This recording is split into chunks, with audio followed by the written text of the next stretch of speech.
Сәлем достар, сіздермен мен Сандуғаш. Бүгін сіздермен үй жағдайында үйде бар заттармен дайындалатын медовый торттың жасалу жолымен бөлісетін боламын.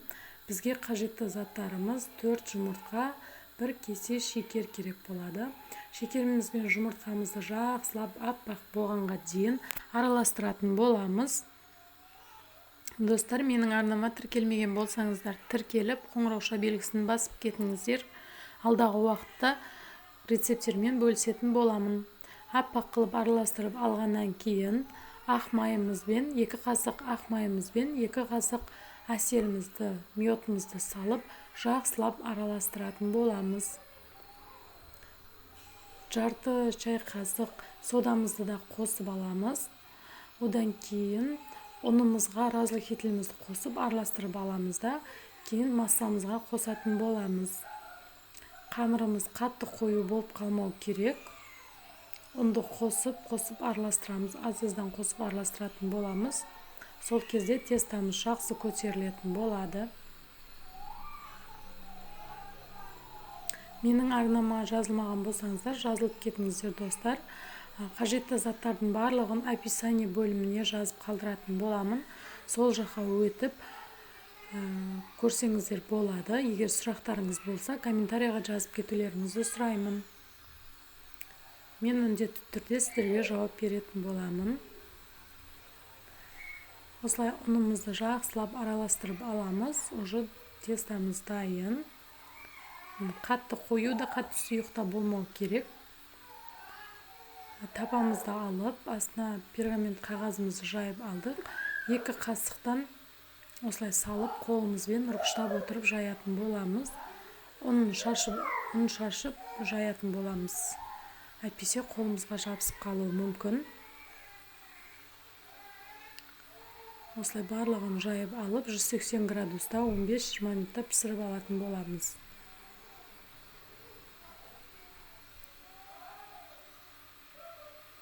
Нанымыздың барлығын осылай доп-домалақ етіп, бір тегіс болып шығу үшін алақанмен ұрғыштап отырып жайып алатын боламыз. Екінші тестамызды тура солай ұнмен ұрғыштап отырып жаятын боламыз. Коржымыз дайын болды. Дайын болған коржымызды осылай суытып алатын боламыз. Оны барлығын осылай суытып қоямыз. Енді біз кремін дайындайтын боламыз. Креміне 1 кесе шекер, 2 қасық ұнды жақсылап араластырып алатын боламыз. Бір келкі болғанға дейін араластырып аламыз. Одан кейін 15 қасық сүтті санап отырып, 15 қасық сүт қосатын боламыз. Сүтімізді қосып жатырмыз. 15 қасық қосып алдым. Газге қойып, қатты қоймау керек. Газды сәл жайлау қойып, орташа неде қойып, қайнағанша араластырып тұратын боламыз. Араласып, қайнайын деген кезінде жарты маргарин қосып жіберіп, оны барлығын бірге араластырамыз. Міне креміміз уже дайын болып қалды. Қайнаған кезде кішкене қоюланатын болады. Газды өшіріп қойып, суытуға қойып қоямыз. Креміміз суығанға дейін корждарымыздың шетін түзулеп кесіп алатын боламыз. Барлығын бір келке етіп кесіп алдық.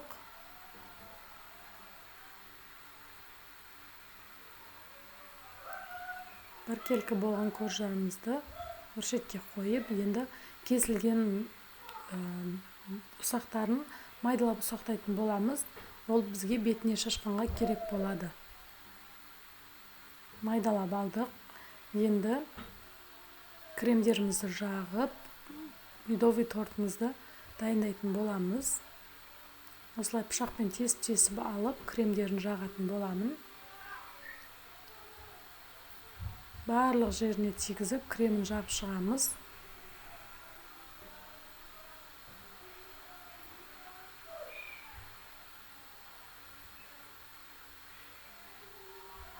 Барлық корждарымыздың арасын тесіп отыратын боламыз. Кремнің барлығын жағып, барлық жеріне кремді тигізіп жағып аламыз.